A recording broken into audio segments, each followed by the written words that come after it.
i-upload. Okay, let's start. Kabanata 1. Ito ang tagubili ni Moises sa buong Israel nang sila'y nasa ilang sa ibayo ng Jordan, sa Araba. Ito ay nasa tapat ng Suf sa pagitan ng bayan ng Paran, Tofel, Laban, Hazeroth at Di Zahab. 11 araw ang paglalakbay mula sa Sinai hanggang sa Kadesh Barnea kung sa kaburulan ng Seir dadaan. Nang unang araw ng ika-11 buwan ng ika-4 na taon mula nang sila'y umalis sa Ehipto, sinabi ni Moises sa mga Israelita ang mga utos na ibinigay sa kanya ni Yahweh. Nalupig na niya noon ang mga haring Amoreo na sina Sihon ng Hesbon at Og ng Bashan na nakatira sa Astaroth at Edrei. Ipanaliwanag ni Moises ang kautusang ito nang sila'y nasa lupain ng Moab sa silangan ng Jordan. Ang sabi niya nang tayo nasa Sinai, ganito ang sinabi sa atin ni Yahweh na ating Diyos. Matagal-tagal na rin kayong nakatigil sa bundok na ito. Magpatuloy na kayo ng paglalakbay papunta sa kaburulang tinitirahan ng mga Amoreo at sa karatig na lugar sa Araba, sa kaburulan, kapatagan at katimugang disyerto at sa baybay dagat, sa makatuwid ang buong lupain ng Kanaan at Lebanon hanggang sa ilog Euphrates. Sakupin ninyo ang lupaing ito na inihanda ko para sa inyo. Iyan ang lupaing ipinangako ko sa inyong mga ninunong sina Abraham, Isaac at Jacob. Patuloy pa ni Moises, sinabi ko sa inyo noon na hindi ko na kayo kayang pamahalaang mag-isa. Pinarami na kayo ni Yahweh na ating Diyos at ngayon ay sindami na kayo ng bituin. Sindami na tayo ng bituin sa langit. Naway pagpalain niya kayo at tulad ng kanyang pangako, paramihin nawa niya kayo ng 1,000 pang ulit. Ngunit paano ko pa magagampanan ang aking tungkulin sa inyo at maigawad ang angkop na hatol para sa inyong mga usapin? Kaya pinapili ko kayo ng mga taong matalino, maunawain at may sapat na karanasan upang italaga akong tagapamahala ninyo. At sumang-ayon naman kayo sa akin. Kaya pumili kayo noon ng mga lalaking kilala sa inyong mga lipi, mga lalaking may talino at sapat na karanasan. Sila inilagay kong tagapamahala ng bawat angkan. Ang ilan sa kanila ay naging tagapamahala sa libu-libo, sa daan-daan, sa 50-50 at sa 10-10. Ipinagbiling ko sa kanila noon na pag-aralang mabuti ang usaping idudulog sa kanila at igawad ang kaukulang hatol ng walang kinikilingan, maging sa katutubong Israelita o sa dayuhan man. Dapat maging pantay-pantay ang kanilang paghatol sa mga tao. Ibibigay nila ang katarungan sa bawat tao, maging sino man siya. Huwag silang matatakot kanino man sapagkat ang ihahatol nila ay mula sa Diyos. Kung inaakala nilang mabigat ang usapin, dalhin nila ito sa akin at ako ang hahatol. Sinabi ko rin sa inyo noon ang lahat ng dapat ninyong gawin. Bilang pagsunod sa utos ni Yahweh, nagpatuloy tayo ng paglalakbay mula sa Sinai. Pinasok natin ang napakalawak at nakakatakot na ilang bago tayo nakarating sa kaburulan ng mga Amoreo. At naratingan natin ang Kadesh Barnea. Sinabi ko sa inyo noon, narito na tayo sa kaburulan ng mga Amoreo, sa lupaing ibinigay sa atin ni Yahweh na ating Diyos. Ang lupaing ito ay hinanda na ninyo sa atin, ay inihanda na niya sa atin. Huwag na kayong magatubili ni matakot man, sakupin na ninyo agad iyon tulad ng ipinagbilin sa atin ng Diyos ng ating mga ninuno. Ngunit iniling ninyo na magpadala muna tayo ng mga espiya upang pag-aralan kung paano natin papasukin ang lugar na iyon. Sa tingin ko ay mabuti ang sinabi ninyo, kaya pumili ako ng 12 kalalakihan, isa sa bawat lipi. Pumunta sila sa kaburulang iyon hanggang sa libis ng Eskol at doon nagsiyasat. Nang sila'y magbalik, may dala silang mga prutas mula roon at sinabi nilang maganda ang lupaing ibinigay sa atin ni Yahweh. Ngunit hindi kayo nagpunta sa halip ay sinuway ninyo ang utos ni Yahweh. Lihim kayong nag-usap-usap sa inyong mga tolda at sabi ninyo marahil ay galit sa atin si Yahweh. Kaya niya tayo inilabas sa Ehipto at dinala rito upang ipapatay sa mga Amoreo. Paano tayo makakarating sa lupaing iyon? Nakakatakot pala ang pumunta roon. Mas malaki pala kaysa sa atin ang mga tao roon. Malalaki ang lungsod at ang pader ay abot sa langit. May mga higante pa roon. Ang sabi ko naman sa inyo, huwag kayong matatakot sa kanila. sapagkat si Yahweh ang mangunguna sa inyo at ipaglalaban niya kayong tulad ng nakita ninyong ginawa niya sa Ehipto at sa ilang. Dinala niya kayong ligtas hanggang sa lugar na ito tulad ng pagkalong ng isang ama sa kanyang anak. Sa kabila ng sinabi ko'y hindi pa rin kayo nagtiwala sa kanya, gayon siya ang nanguna sa inyo. Pinatnubayan niya kayo sa pamamagitan ng haliging apoy kung gabi at haliging ulap kung araw. At itinuro sa inyo ang inyong daraanan at ang inyong pagkakampuhan. Narinig ni Yahweh ang usapan ninyo at siya'y nagalit. Dahil dito sinumpa niya, isa man sa inyo ay hindi makakarating sa lupaing aking pinangako sa inyong mga ninuno. Maliban kay Caleb na anak ni Jephunneh, siya lamang ang makakapasok doon. Ibibigay ko sa kanya at sa kanya magiging angkan ang lupaing maaabot niya sapagkat lubusan siyang sumunod sa akin. Nagalit din sa akin si Yahweh dahil sa inyo. Sinabi niya, kahit ikaw, Moises, ay hindi makakapasok sa lupaing iyon.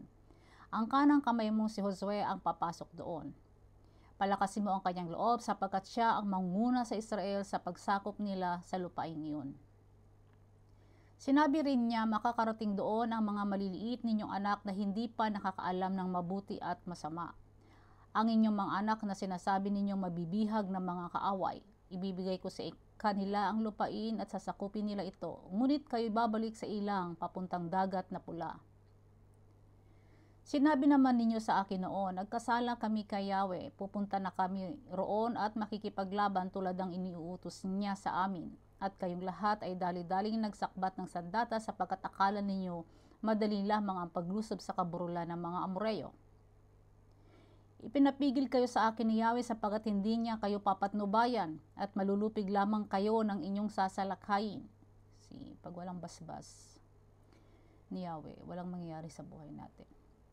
Ngunit hindi kayo nakinig sa akin, sinuway ninyo ang utos ni Yahweh at nagpatuloy kayo sa inyong paglusob, kaya naman para mga bubuyog na dinagsa kayo ng mga Amoreyo. Ginapi nila kayo at tinugis hanggang Horma. Dumaing kayo kay Yahweh, ngunit hindi niya kayo pinakinggan o pinansin man lamang, kaya napilitan kayong tumigil ang matagal sa Kades. Chapter 2. Tulad ng utos sa akin ni Yahweh, nagbalik tayo sa ilang tungo sa dagat na pula. Matagal din tayo naglakbay sa kaburulan ng Seir. Pagkatapos, sinabi sa akin ni Yahweh, matagal na rin kayo nagpapaikot-ikot sa kaburulang ito. Ngayon, lumakad na kayo papuntang Hilaga. Dadaan kayo sa Seir, ang lupain ng mga kamag-anak ninyo, ang lahi ni Esau. Takot sila sa inyo, ngunit mag-ingat pa rin kayo. Huwag ninyo silang kalabanin sapagkat kapiraso man ng lupain nila ay hindi ko ibibigay sa inyo. Ibinigay ko na sa lahi ni Esau ang kaburulan ng Seir. Bibilihin ninyo ang pagkain at inuming kakainin ninyo sa kanila. Pinagpala kayo ni Yahweh sa lahat ng inyong ginawa at hindi niya kayo hiniwalayan sa inyong paglalakbay sa ilang. Sa loob ng 40 taon, hindi kayo nagkulang sa anumang bagay. Kaya dumaan lamang tayo sa kanilang lupain at nagpatuloy sa paglalakbay palayo sa Araba, Elat at Ezion-Geber, at tayo ay napunta sa ilang ng Moab. At sinabi sa akin ni Yahweh, huwag rin kanyong guguluhin o sasalakayin ang mga Moabita sapagkat kapiraso man ang lupain nila ay hindi ko ibibigay sa inyo. Ang lupain ng Ara ibinigay ko na sa lahi ni Lot. Ang dating nakatira roon ay ang mga Emita, marami sila at malalaki rin tulad ng mga higante. Tulad ng mga higante, kilala rin sila sa tawag na Rephaim, ngunit Emita ang tawag sa kanila ng mga Moabita. Dati nakatira rin sa Seir ang mga taga-Hor, ngunit pinuksa sila ng mga anak ni Esau at sila ang nanirahan doon. Tulad ng ginawa ng mga Israelita sa lupaing ibinigay sa kanila ni Yahweh. Ngayon, ngay magpatuloy kayo. Tumawid kayo sa batis ng Zared at ganun nga ang ginawa natin. 38 taon ang nakalipas mula nang umalis tayo sa Kades Barnea hanggang sa pagtawid natin sa Zared. Tulad ng sinumpa ni Yahweh, walang natira sa mga mandirigma ng saninlahing iyon. Patuloy silang nilabanan ni Yahweh hanggang malipol silang lahat. Nang wala nang natira sa mga mandirigma ng lahing iyon, sinabi sa akin ni Yahweh, ngayon ay tumawid kayo sa Ar sa hangganan ng Moab. Pagdaan ninyo sa lupain ng mga anak ni Amon, huwag ninyo silang guguluhin o didigmain sapagkat kapiraso man ng lupa nila ay hindi ko bibigay sa inyo. Ibinigay ko na iyon sa mga anak ni Lot. Ang lupaing iyon ay dating sakop ng mga Rephaim na ang tawag ng mga Amonita ay Zamzumim. Marami rin sila at malalaking tulad ng mga higante, ngunit pinuksa sila ni Yahweh kaya itinaboy sila ng mga Amonita upang ang mga ito ay tumeroon. Gayon din ang ginawa ni Yahweh sa lahi ni Esau nang ang mga ito'y magpunta sa Seir. Itinaboy niya ang mga taga-Hor at ang lahi ni Esau ang nanirahan doon. Ang mga taga-Awim naman sa Gaza ay tinaboy ng mga taga-Kaftor at sila ang tumira roon. At doon ay sinabi ni Yahweh, magpatuloy kayo, tumawid kayo sa ilog Arnon, mabibihag ninyo si Sihon, ang hari ng mga Amoreo sa Hesbon, at masasakop ninyo ang kanyang lupain. Kaya't simulan pa na ninyo ang pagsasakop sa lupain niya.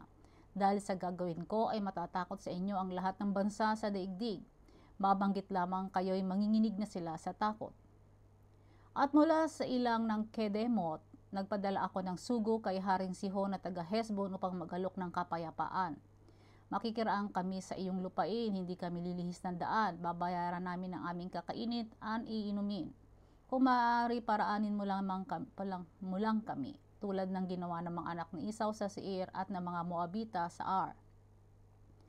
Makikiraan lamang kami para makarating sa kabila ng Jordan, sa lupaing ibinigay sa amin ni Yahweh na aming Diyos. Ngunit hindi niya ito pinahintulutan, siya'y pinagmatigas ni Yahweh para matalo natin at makuha ang kanyang lupain na hanggang ngayon ay sakop natin. At sinabi sa akin ni Yahweh, ito na ang simula ng pagbagsak ng kaharian ni Haring Sihon sa inyong mga kaaway, sa inyong mga kamay. Sakupin na ninyo ang kanyang lupain, sinalakay tayo ni Sihon at ang lahat ng kanyang mga tauhan sa Jahas. Ngunit siya at ang kanyang mga tauhan ay natalo natin sa tulong ni Yahweh. Nasakop natin ang kanyang mga lungsod, giniba natin ang mga ito at walang itinirang buhay, isa man sa mga taga roon. Ang kanilang mga hayop at ari-arian ay sinamsam natin, walang lungsod na hindi napasok mula sa Aroer hanggang Gilead. Lahat ay nasakop natin sa tulong ni Yahweh. Ngunit hindi natin ginalaw ang lupain ng lahi ni Amon, ang baybayin ng ilog Habok at ang kaburulan sapagkat iyon ang kabilin-bilinan ni Yahweh na ating Diyos.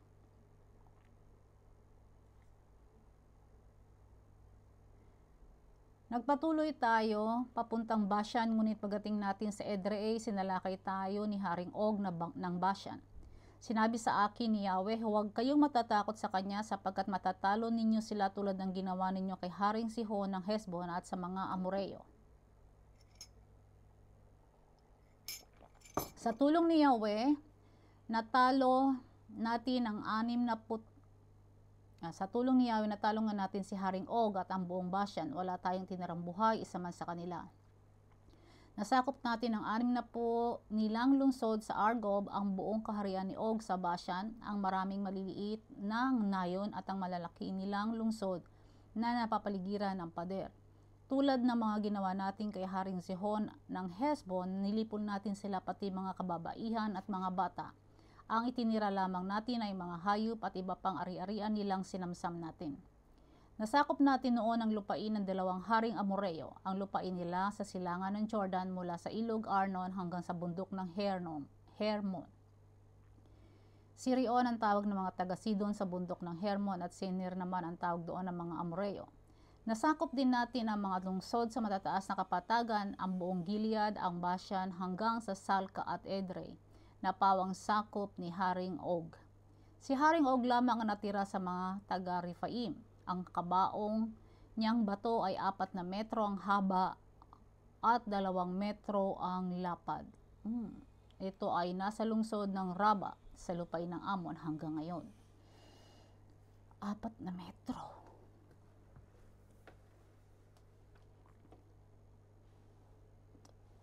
Nang masakop natin ang bansang iyon, ay binigay ito sa lipi ni Ruben at Gad, ang lupain nila.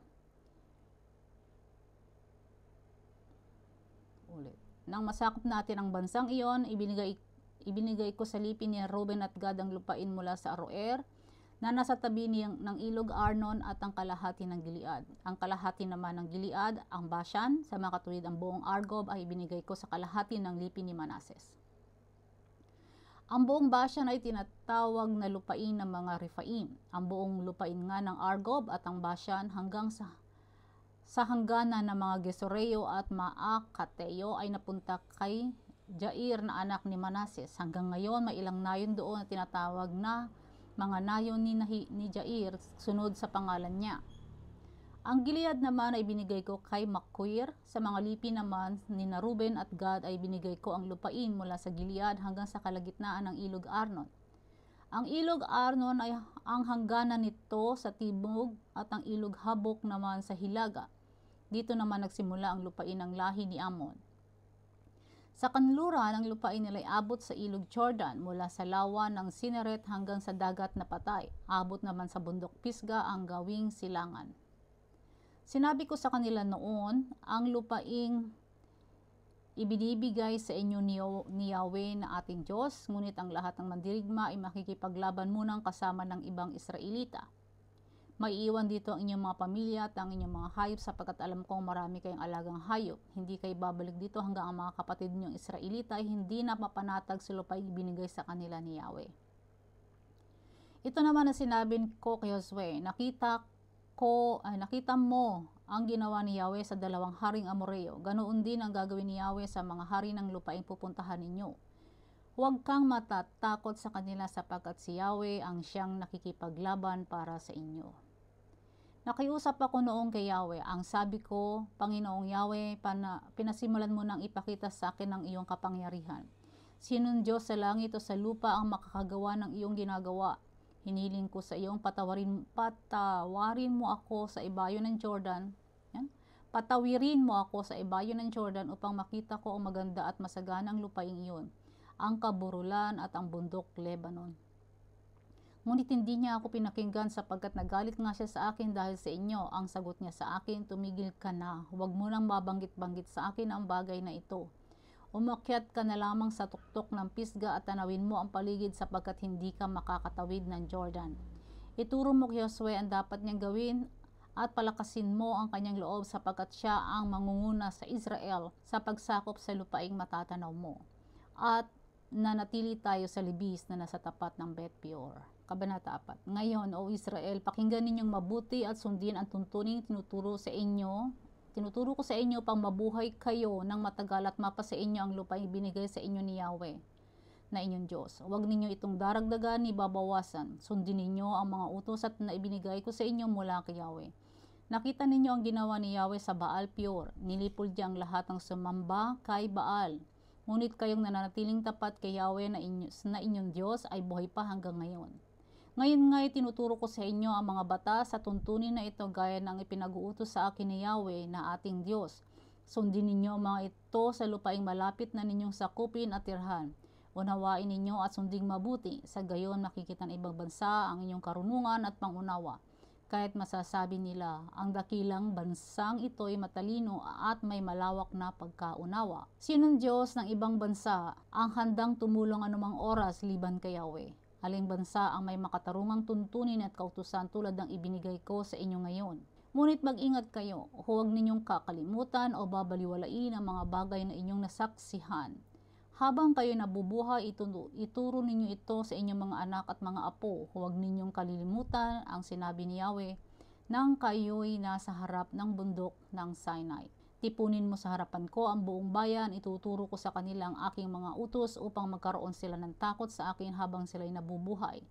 Ituturo naman nila ito sa kanilang mga anak. At kayo'y nagtipon sa paanan ng bundok at ito'y naglagablab na sa abot ng langit pagkatapos nabalot ito ng ulap at kadiliman. Mula sa gitna ng apoy, nagsalita sa inyo si Yahweh, narinig ninyo ang kanyang tinig, ngunit hindi ninyo siya nakita. Ipinahayag niya ang mga tuntunin ng kasunduang ginawa niya sa inyo, ang 10 utos na isinulat niya sa 2 tapyas na bato. Noon iniutos niya sa akin na ituro sa inyo ang mga tuntunin sa lupaing sasakupin ninyo. Nang kayo'y kausapin ni Yahweh mula sa apoy ng Sinai, wala kayong nakitang anyo, kaya mag-ingat kayong mabuti na huwag kayong gagawa ng anumang larawan upang sambahin. maging kawangis ng tao, hayop sa ibabaw ng lupa, ibon, ng anumang gumagapang o ng anumang isda.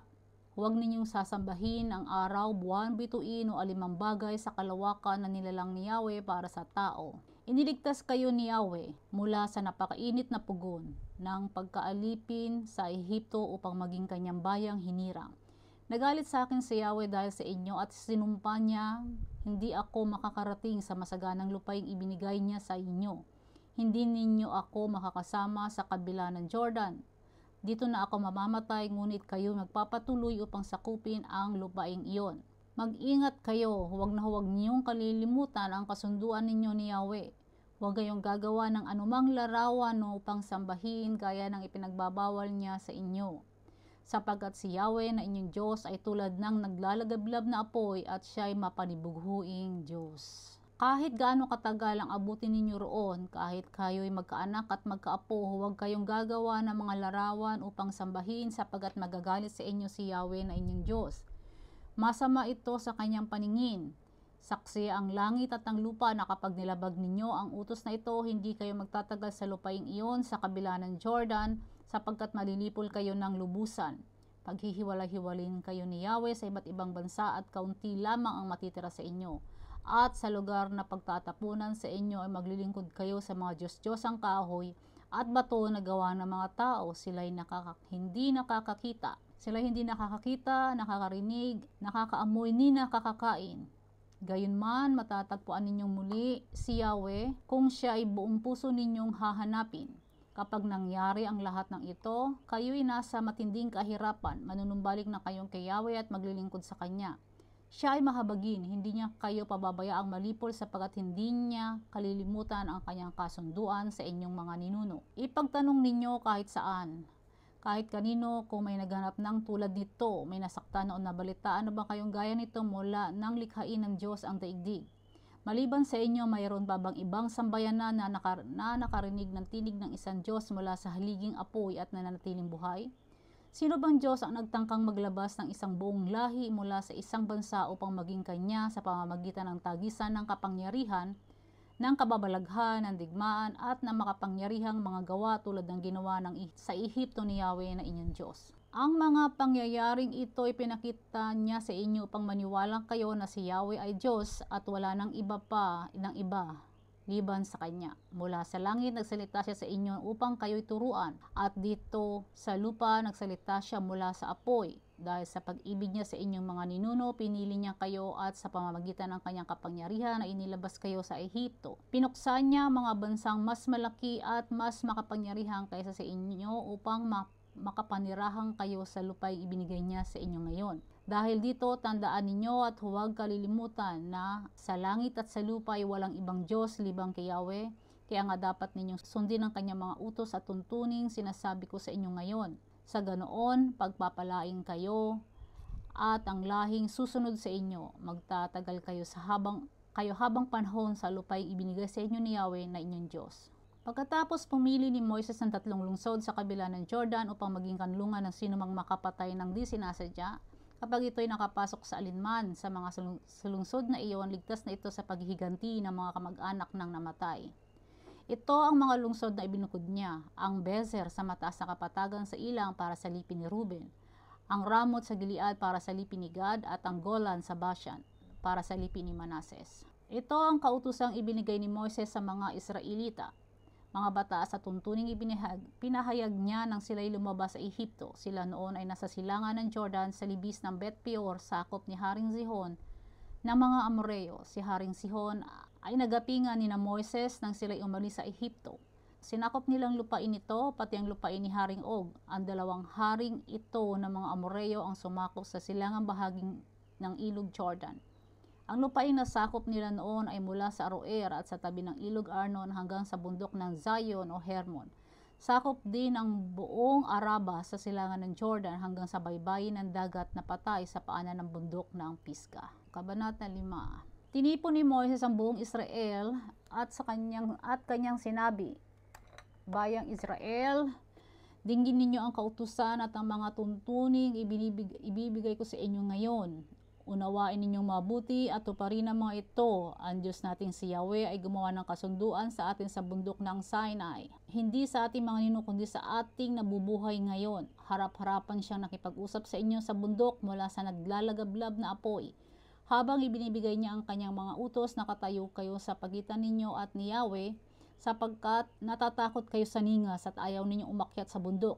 Sinabi niya, ako si Yahweh, ang inyong Diyos na naglagpas sa inyo sa Ehipto at nagpalaya sa iyo mula sa pagkaalipin.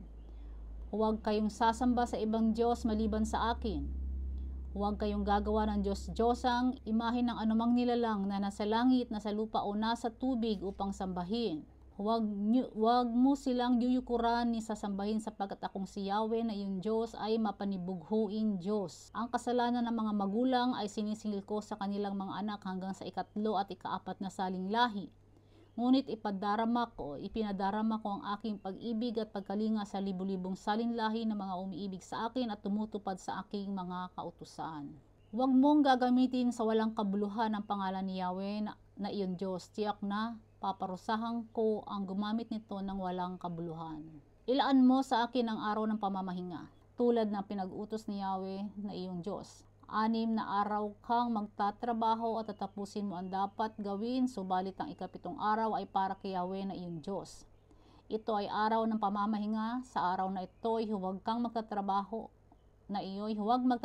ang sinuman sa inyo, ikaw, ang iyong mga anak, mga aliping lalaki o babae, alinman sa mga alaga mong hayop, ni ang mga dayuhang nakikipamayan sa inyo.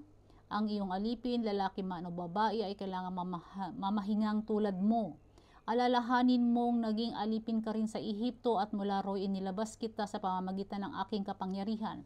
Kaya iniutos ko na panatilihin mong nakalaang kay Yahweh ang araw ng pamamahinga. Igalang mo ang iyong ama at ina tulad ng iniutos ko sa iyo. Sa gayong mabubuhay ka ng matagal at sagana sa lupaing ibinigay sa iyo ni Yahweh na iyong Diyos. Huwag kang papatay, huwag kang mangangalunya, huwag kang magnanakaw, huwag kang sasaksi ng walang katotohanan laban sa iyong kapwa. Huwag mong pagnanasa ang maangkin ang asawa ng iyong kapwa. Huwag mong pagnanasa ang maangkin ang kanyang sambahayan, bukid, alilang lalaki o babae, baka asno anumang pag-aari niya. Ang mga ito'y sinabi sa inyo ni Yahweh doon sa bundok mula sa naglalagablab na apoy at makapal na usok. Liban doon, hindi na siya nagsalita sa inyo. Pagkatapos, isinulat niya ang mga ito sa 2 tapyas na bato at ibinigay sa akin. Nang marinig ninyo ang kanyang tinig mula sa kadiliman habang naglilib ang bundok, lumapit sa akin ang pinuno ng bawat angkan at ang inyong matatandang pinuno. Sinabi nila, ipinakita sa atin ni Yahweh na ating Diyos ang kanyang kaluwalhatian at kadakilaan, ipinarinig sa atin ang kanyang tinig. Nakipag-usap siya sa atin ng harapan, ngunit hindi tayo namatay. Bakit natin hihintaying mamatay tayo rito? Lalamunin tayo ng apoy na ito at tiyak na mamamatay tayo kapag nagsalita pa siya sa atin. Sinong tao ang nanatiling buhay matapos marinig mula sa apoy ang tinig ng Diyos na buhay? Ikaw na lang ang makipag-usap kay Yahweh na ating Diyos. Sabihin mo na lamang sa amin ang lahat ng sasabihin niya sa iyo at susundin namin. Narinig ni Yahweh ang sinabi niyo noon at ito naman ang kanyang sinabi sa akin. Narinig ko ang sinabi nila sa iyo at tamang lahat iyon. Sana nga'y manatili ang takot nila sa akin at lagi nilang sundin ang aking mga utos upang maging matiwasay ang buhay nila at ng kanilang mga anak habang panahon. Magbalik ka sa kanila at pauwiin mo na sila. Ngunit mananatili ka rito at sasabihin ko sa iyo ang aking mga batas at mga tuntunin. Ituturo mo ito sa kanila upang kanilang sundin sa lupaing ibibigay ko sa kanila. Sundin ninyong mabuti ang lahat ng iniutos sa inyo ni Yahweh na inyong Diyos. Huwag kayong lilihis sa mga ito. Mamuhay kayo ayon sa kanyang mga utos. Sa ganoon, sasagana kayo at hahaba ang buhay ninyo sa lupaing sasakupin ninyo. Kabanata 6. Ito nga ang kautusan at mga tuntuning ibinigay niya sa akin na siya ninyong susundin sa lupaing inyong sasakupin. Ang mga ito ibinigay sa inyo ni Yahweh at sa inyong mga anak at sa mga susunod na saling lahi upang magkaroon kayo ng takot sa Kanya. Kung ito'y susundin ninyo, hahaba ang inyong buhay, kaya nga pakinggan ninyo at sunding mabuti. Kung magkagayoy, sasagana kayo at darami ang inyong lahi pagdating ninyo sa lupaing ipinangako ni Yahweh, ang Diyos ng inyong mga ninuno, at sa lupaing mayaman at sagana sa lahat ng bagay. Pakinggan mo, O Israel, si Yahweh na ating Diyos, ang tanging Yahweh. Ibigin mo si Yahweh ng iyong Diyos ng buong puso, buong kaluluwa at buong lakas. Ang mga utos niya itanim ninyo sa inyong puso, ituro niyo ito sa inyong mga anak, pag-aralan ninyo ito at sa inyong tahanan, sa inyong paglalakbay at sa inyong pagtulog sa gabi at sa inyong pagbangon sa umaga. Ipulupot ninyo ito sa inyong mga kamay bilang tanda at itali sa inyong noo. Isulat sa mga hamba at pintuan ng inyong bahay at mga tarangkahan. Malapit na kayong dalhin ni Yahweh sa lupaing ipinangako niya sa inyong mga ninunong sina Abraham, Isaac at Jacob. Manirahan kayo sa malalaki at magagandang lungsod na hindi kayo ang nagtatag. Titira kayo sa mga tahanang sagana sa lahat ng bagay, ngunit hindi ninyo pinaghirapan. Iinom kayo ng tubig na galing sa mga balong hindi ninyo hinukay. Mamimitas kayo sa mga ubasan at sa mga olibong hindi ninyo itinanim. Kung kayo'y naroon na at masagana na ang lahat ng bagay, huwag na huwag ninyong kalilimutan si Yahweh na naglabas sa inyo sa Ehipto, sa bayan ng pagkaalipin. Magkaroon kayo ng takot kay Yahweh, paglingkuran ninyo siya at ang kanyang pangalan, at sa kanyang pangalan kayo ay manumpa. Huwag kayong maglingkod sa Diyos sa bayang pupuntahan ninyo. Sapagkat si Yahweh ang inyong Diyos ay mapanibuhuing Diyos, kapag sumamba kayo sa Diyos-Diyosan, magagalit siya sa inyo at lilipulin niya kayong lahat. Huwag ninyong subukin si Yahweh na inyong Diyos, tulad ng ginawa ninyo sa Masa. Sundin ninyong mabuti ang kanyang mga utos at mga tuntunin. Gawin ninyo kung ano ang tama at mabuti sa paningin ni Yahweh, at mamuhay kayong matiwasay. Masasakop ninyo ang lupaing ipinangako ni Yahweh sa inyong mga ninuno. Mapapalayas ninyo ang inyong mga kaaway tulad ng pangako niya sa inyo. Kapag dumating ang araw na itanong ng inyong mga anak kung bakit kayo binigyan ni Yahweh ng kautusan at mga tuntunin, ganito ang sabihin ninyo. Noong araw, inalipin kami ng mga faraon sa Ehipto. Pinalaya kami roon ni Yahweh sa pamamagitan ng kanyang kapangyarihan. Nasaksihan namin ang maraming kababalaghang ginawa niya sa laban sa faraon at sa mga Ehipsyo. Inilabas niya kami sa Ehipto upang dalhin sa lupaing ipinangako niya sa aming mga ninuno. Ibinigay niya sa amin ang kautusan at mga tuntuning ito upang magtaglay kami ng takot sa kanya. Sa ganoon, sasagana tayo at iingatan niyang tulad ng ginagawa niya sa atin ngayon.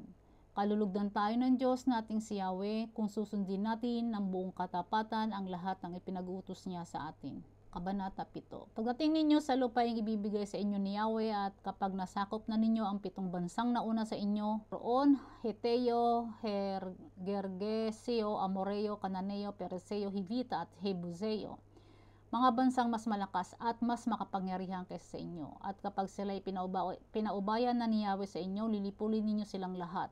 Huwag ninyo silang kaawaan at huwag kayong gagawa ng kasunduan sa kanila. Huwag kayong papayag na mapangasawa ng inyong mga anak ang kanilang mga anak, sapagkat tiyak ilalayo nila ang inyong mga anak kay Yahweh at pasasambahin sa kanilang mga Diyos-Diyosan.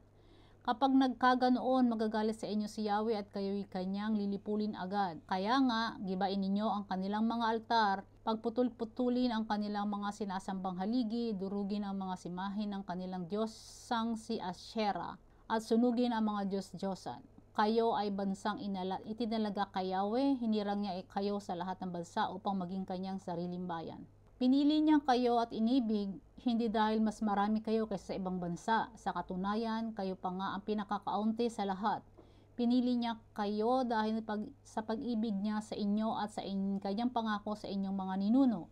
Ito rin ang dahilan kaya niya kayo iniligtas sa kamay ng Faraon sa pamamagitan ng kanyang kapangyarihan. Kaya pakatandaan ninyong si Yahweh ang inyong Diyos ay Diyos, at siya ay Diyos na hindi marunong sumira sa pangako. Tapat siya sa lahat ng umiibig sa kanya at sumusunod sa kanyang mga tuntunin. Ipinadarama niya ang kanyang pagmamahal hanggang sa ika-1,000 lahi. Subalit nililipol niya ang lahat ng namumuhi sa kanya. Hindi makakaligtas sa kanyang parusa ang lahat ng hindi sumusunod sa kanya. Kaya sundin ninyo ang kautusan at mga tuntuning ito na ibinigay ko sa inyo ngayon.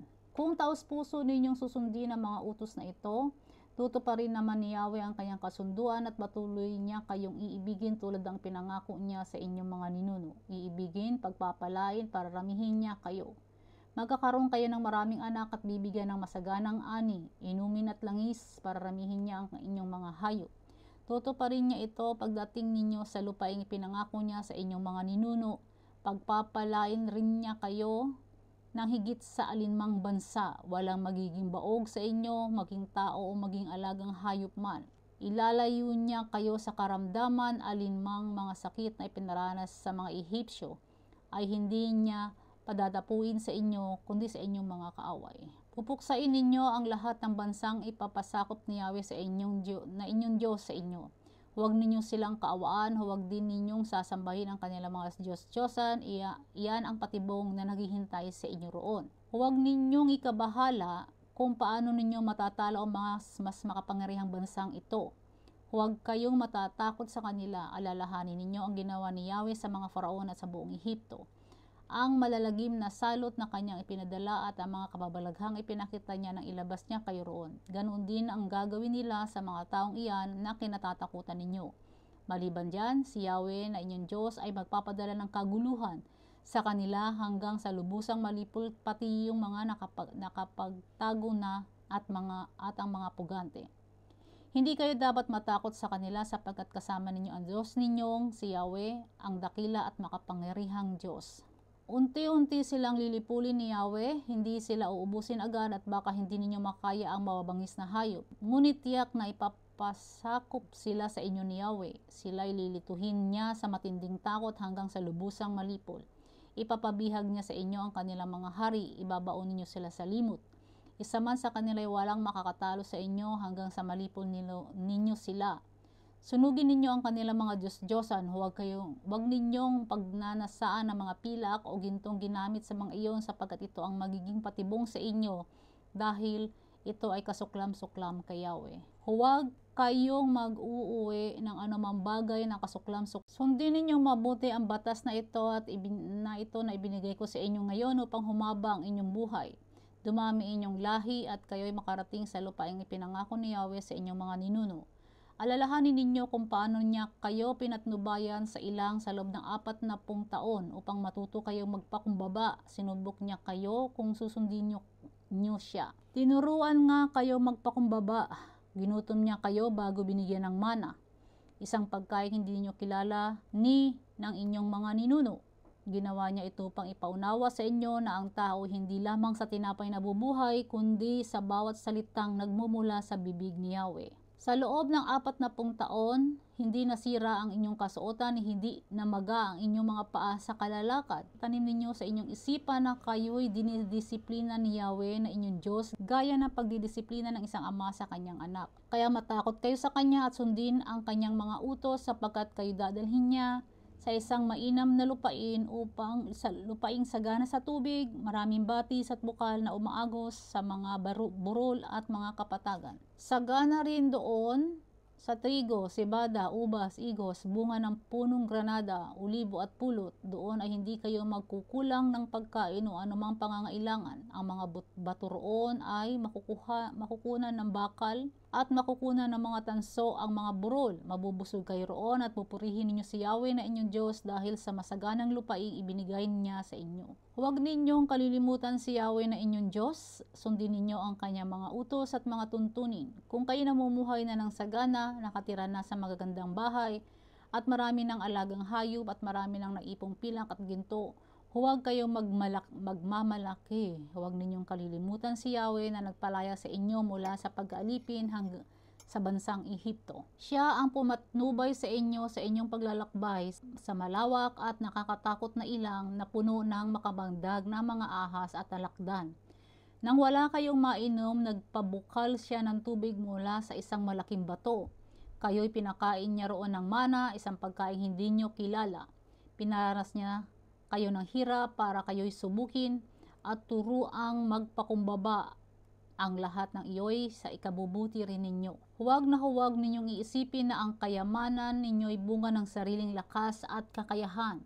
Subalit alalahanin ninyong si Yahweh na inyong Diyos ang nagbigay sa inyo ng lakas upang yumaman kayo. Ginagawa niya ito bilang pagtupad niya sa kanyang pangako sa inyong mga ninuno. Kapag siya'y tinalikuran ninyo at sumamba kayo sa Diyos-Diyosan, ngayon pa'y binabalaan ko na kayo na malilipol kayo. Kung hindi ninyo papakinggan ang kanyang tinig, malilipol kayo tulad na nangyari sa mga bansang ipinalipol ko sa inyo ni Yahweh. Pakinggan ninyo, O Israel, ngayong araw na ito, tatawid kayo ng Jordan upang sakupin ang mga bansang makapangyarihan kaysa sa inyo at ang mga lungsod na napapaligiran ng matataas na pader. Malalaki at matataas ang mga taga roon, mga higante. Hindi kaila sa inyo ang kasabihang walang makalulupig sa angkan ng higante. Subalit pakatandaan ninyo na ang Diyos ninyong si Yahweh ang nangunguna sa inyo tulad ng isang malakas na apoy. Sila'y kanyang gagapiin upang madali ninyo silang maitataboy gaya ng sinabi ni Yahweh. Kung sila'y maitaboy na ni Yahweh alang-alang sa inyo, huwag ninyong isipin na sila'y tinaboy dahil kayo matuwid. Ang totoo'y tinaboy sila ni Yahweh dahil sa kanilang kasamaan at hindi dahil sa kayo'y matuwid, kaya mapapa sa inyo ang lupaing iyon. Itataboy sila ni Yahweh dahil sa kanilang kasamaan at bilang pagtupad pa rin sa pangako niya sa mga ninuno ninyong sina Abraham, Isaac at Jacob. Kaya nga't pakatandaan ninyo na ibinibigay ni Yahweh ang lupaing ito hindi dahil kayo'y matuwid. Ang totoo'y lahi kayo ng matitigasang ulo. Huwag ninyong kalilimutan kung bakit nagalit sa inyo si Yahweh nang kayo nasa ilang. Mula nang umalis kayo sa Ehipto hanggang ngayon, wala na kayong ginawa kundi magreklamo. Noong kayo'y nasa Sinai, ginalit ninyo ng labis si Yahweh at pupuksain na sana niya kayo noon. Nang ako'y umakyat sa bundok at ibigay niya sa akin ang mga tapyas ng batong kinasusulatan ng kanyang kasunduan sa inyo, nanatili ako roon sa loob ng 40 araw at gabi. Hindi ako kumain ni uminom.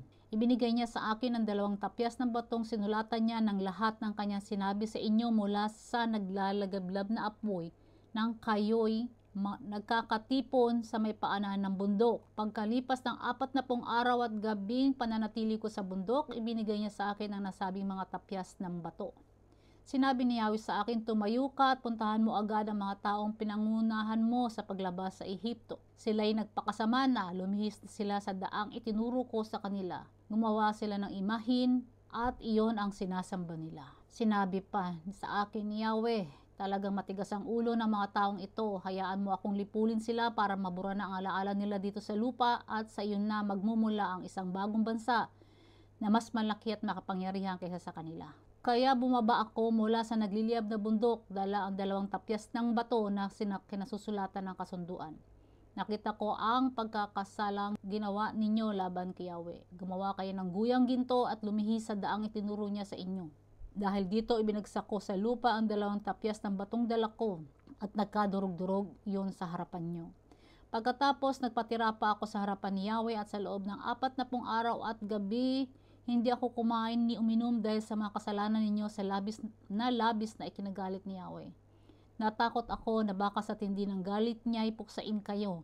Mabuti na lamang at pinakinggan niya ako. Galit na galit din siya kay Aaron at ibig na rin niya itong patayin, kaya nanalangin ako para sa kanya. Pagkatapos kinuha ko ang guyang ginawa ninyo, sinunog ko ito at dinurog na parang alabok, saka ko binuhos sa batis na nagmumula sa bundok. Muli ninyong ginalit si Yahweh nang kayo'y nasa Tabera, Masa at Kibrot Hatava, nang kayo'y pinapupunta na niya mula sa Kades Barnea upang sakupin ang lupaing ibinigay niya sa inyo, na naghimagsik na naman kayo, hindi ninyo siya pinaniwalaan ni pinakinggan man. Simula nang makilala ko kayo ay lagi na lamang kayong naghihimagsik labang kay Yahweh. Nagpatira pa akong muli sa harapan ni Yahweh sa loob ng 40 araw at gabi sapagkat nais na nila kayong puksain. Ito ang dalangin ko sa kanya, Panginoong Yahweh, huwag po ninyong pupuksain ang bayang iniligtas ninyo at inilabas sa Ehipto sa pamamagitan ng inyong walang kapantay na kapangyarihan. Alalahanin po ninyo ang mga lingkod ninyong sina Abraham, Isaac at Jacob. Huwag na ninyong pansinin ang katigasan ng ulo ng sambayanang ito ni ang kanilang kasamaan o kasalanan sa inyo. Kapag sila'y pinuksan ninyo, sasabihin ng mga taong ipapasakop ninyo sa kanila na ang mga Israelita'y dinala ninyo sa ilang upang puksain. Hindi ninyo sila maihatid sa lupaing ipinangako ninyo, sapagkat matindi ang galit ninyo sa kanila. Sila ang inyong bayang hinirang, ang bayang inilabas nyo sa Ehipto sa pamamagitan ng inyong dakilang kapangyarihan. Kabanata 10. Noon ay sinabi sa akin ni Yahweh, magtapyas ka ng 2 bato tulad nung una at gumawa ka ng kabang yari sa kahoy. Pagkatapos, umakyat ka sa bundok, isusulat ko sa 2 tapyas ng bato ang nakasulat sa unang 2 tapyas na binasag mo. Pagkatapos, itago mo sa kaban. Kaya gumawa ako ng kabangyari sa punong akasya, tumapyas ako ng 2 batong katulad nung una at ako'y umakyat sa bundok. Isinulat nga ni Yahweh ang 10 utos sa 2 tapyas ng bato. Ang 10 utos na ito ay ang sinasabi niya sa inyo mula sa naglalagablab na apoy samantalang kayo nagkakatipon sa paanan ng bundok. Ang 2 tapyas ng bato ay binigay sa akin ni Yahweh. Ako'y nagbalik mula sa bundok at inilagay ko sa kaban ang 2 tapyas ng bato tulad ng utos sa akin ni Yahweh. Ang mga Israelita ay naglakbay mula sa Jahakan hanggang Mosera. Doon namatay at inilibing si Aaron. Ang anak niyang si Eleazar ang pumalit sa kanya bilang pari. Mula rooy, nagtuloy sila sa Godgoda at sa Jotbata, isang lugar na may maraming batis. Noon pinili ni Yahweh ang mga Libita upang magbuhat ng kaban ng tipan. Tumulong sa paglilingkod sa kanya at magbabasbas ng kanyang pangalan tulad ng ginagawa nila ngayon. Dahil dito walang kaparte ang mga Libita sa lupaing binigay sa inyo ni Yahweh na inyong Diyos. Si Yahweh ang bahagi nila tulad ng pangako niya. Tulad noong una, 40 araw at gabi akong nanatili sa bundok at pinakinggan naman ako ni Yahweh. Dahil dito, hindi na niya tinuloy ang balak na pagpuksa sa inyo. Sinabi niya sa akin, napangunahan kayo sa paglalakbay at pagsakop sa lupaing ipinangako ko sa inyong mga ninuno. Bayang Israel, ano nga ba ang nais ni Yahweh mula sa inyo? Ang gusto lang naman niya, igalang niyo siya, sundin ang kanyang mga utos, ibigin siya, paglingkuran ng buong puso at kaluluwa. At tuparin ang kanyang mga bilin at tuntunin. Ito rin naman ang para sa inyong kabutihan. Ang pinakamataas na langit, ang daigdig at ang lahat ng narito ay kay Yahweh. Ngunit sa laki ng pag-ibig niya sa inyong mga ninuno, kayong lahi nila ay pinili niya sa gitna ng maraming bansa. Kaya nga, maging masunurin kayo at huwag maging matigas ang ulo sapagkat si Yahweh ang iyong Diyos ay Diyos ng mga Diyos, Panginoon ng mga Panginoon, makapangyarihan at kakilakilabot, walang itinatanggi at hindi nasusuhulan. Bibigyan niya ng katarungan ang mga ulila at balo, minamahal niya ang mga dayuhan at binibigyan ng pagkain at damit. Ibigin ninyo ang mga dayuhan sapagkat kayo may naging dayuhan din sa Ehipto. Magkaroon kayo ng takot kay Yahweh, siya lang ang inyong sambahin, huwag kayong hihiwalay sa kanya, at sa pangalan lamang niya kayo manunumpa. Siya lamang ang dapat ninyong purihin, siya ang inyong Diyos, ang gumawa ng marami at kakilakilabot ng mga bagay na inyong nasaksihan. 70 lamang ang inyong mga ninuno nang pumunta sila sa Ehipto, ngunit ngayon pinarami kayo ng Diyos ninyong si Yahweh. Sindami na kayo ng mga bituin sa langit. 11. Kaya nga ibigin ninyo ang Diyos ninyong si Yahweh at sundin ninyong lagi ang lahat ng kanyang bilin. Tuntunin batas at utos, tandaan ninyo ngayon ang kanyang mga pagtuwid sa inyo. Alam ninyo ito sapagkat nasaksihan mismo ninyo. Hindi tulad ng ibang mga anak na hindi dumaan sa mga ito. Nakita ninyo ang kanyang kadakilaan at kapangyarihan, ang mga kababalaghan at lahat ng ginawa niya sa Faraon at sa buong Ehipto. Nasaksihan din ninyo ang ginawa niya sa buong hukbo ng Ehipto pati sa kanilang mga karawahit kabayo. Ninunod sila ni Yahweh sa dagat na pula nang kayo'y habulin nila. Hindi rin kaila sa inyo ang ginawa niya nang kayo'y nasa ilang hanggang makarating kayo sa lugar na ito. Nakita ninyo ang ginawa niya kina Datan at Abiram, mga anak ni Eliab at apo ni Ruben. Pinabukan ni Yahweh ang lupa at pinalamon sila ng buhay pati na ang kanilang mga kasama at sambahayan. At lahat ng bagay na kaugnay ng kanilang ginawa. Kitang-kita ng inyong mga mata ang lahat ng mga kababalaghang ginawa ni Yahweh. Kaya't sundin ninyo ang lahat ng utos niya na pinapaalala ko sa inyo ngayon upang magkaroon kayo ng lakas na sakupin at ariin ang lupaing papasukin ninyo. Dahil dito mabubuhay kayo ng matagal sa lupaing pinangako ni Yahweh sa inyong mga ninuno at sa kanilang magiging lahi. Ang lupaing mayaman at sagana sa lahat ng bagay. Ang lupaing titirhan ninyo ay hindi tulad ng lupaing iniwan ninyo sa Ehipto. Doon ang hinahasikan ninyo ay kailangan patubigan at diligan tulad ng hardin. Ngunit ang lupaing pupuntahan ninyo ay laging inuulan, maraming burol at malawak ang mga kapatagan. Ang lupaing yon ay palaging inaalagaan at binabantayan ng Diyos ninyong si Yahweh. Kaya nga, kung susundin lamang ninyo ang utos sa sinasabi ko sa inyo ngayon, ibigin ninyo ang Diyos ninyong si Yahweh at ang paglilingkuran ng buong puso at kaluluwa sa tamang panahon ay pauulanan niya sa lupaing iyon at magiging sagana kayo sa pagkain, inumin at langis. pananatilihin niyang sariwa ang damo para sa inyong mga alagang hayop upang kayo'y sumagana sa lahat ng bagay. Ngunit mag-ingat kayo, huwag kayong padadaya, huwag kayong sasamba ni maglilingkod sa mga Diyos-Diyosan. Kapag tinalikuran ninyo si Yahweh, makapuputan niya kayo. Isasara niya ang langit at hindi ito pauulanin. Kapag nangyari ito, mamamatay ang inyong mga pananim at malilipol kayo sa mga mabuting lupaing ibinigay niya sa inyo. Itanim nga ninyo ang mga utos na ito sa inyong mga puso't kaluluwa, ipulupot niyo ito sa inyong mga kamay bilang tanda at itali sa inyong noo. Ituro ninyo ito sa inyong mga anak, pag-aralan ninyo ito sa inyong tahanan, sa inyong paglalakbay, sa inyong pagtulog sa gabi at sa inyong pagbangon sa umaga. Isulat ninyo ito sa mga hamba ng pintuan ng inyong bahay at tarangkahan, upang kayo at ang inyong mga anak ay mabuhay na matagal sa lupaing ipinangako ni Yahweh sa inyong mga ninuno. Mananatili kayo roon hanggat ang langit ay nasa ibabaw ng lupa. Kapag sinunod ninyong mabuti ang kanyang mga utos, inibig siya ng tapat, sinundan ang kanyang mga landas, at nanatili kayo sa kanya, palalayasin niya ang mga tao sa lugar na titirhan nyo. Masasakop ninyo ang lupain ng mga bansang mas malalaki at mas malalakas kaysa sa inyo. Kung magkaganoon, ibibigay niya sa inyo ang lahat ng lupang matapakan ninyo. Masasakop ninyo mula sa ilang hanggang Lebanon, at mula sa ilog Euphrates sa gawing silangan, hanggang dagat Mediteraneo sa gawing kanluran.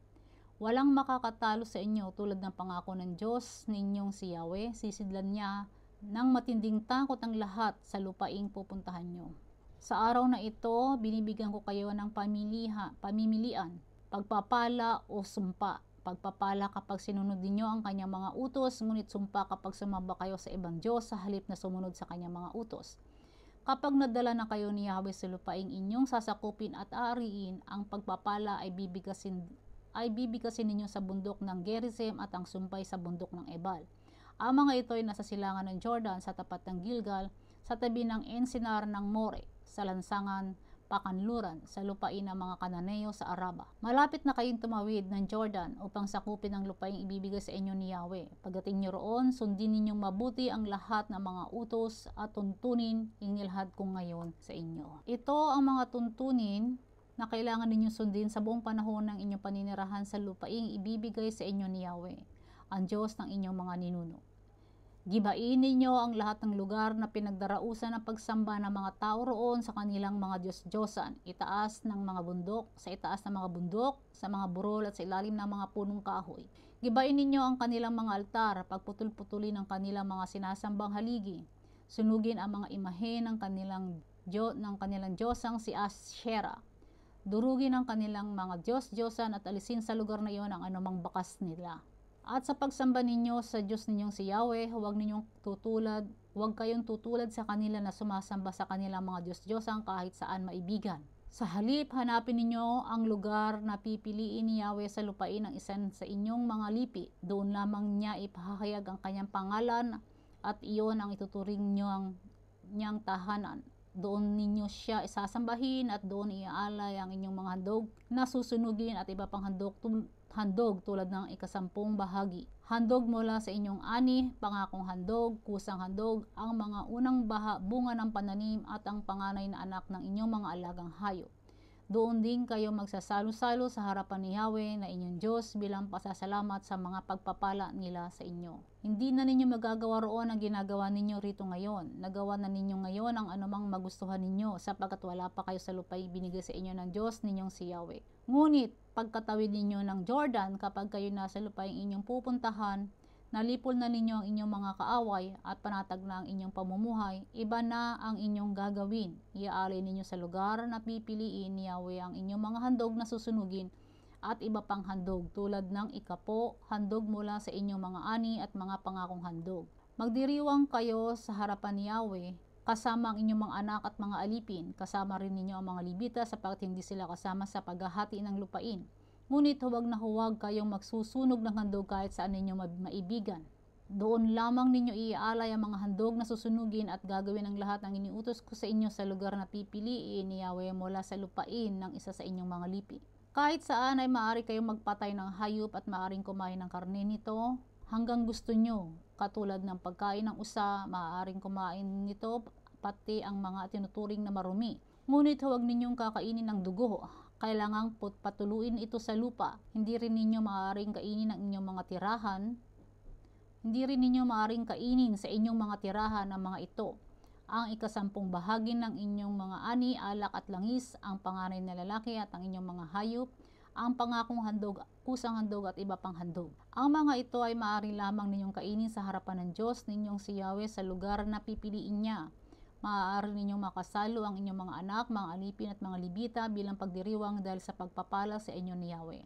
Huwag ninyong pababayaan ang mga libita habang kayo'y nasa inyong lupain.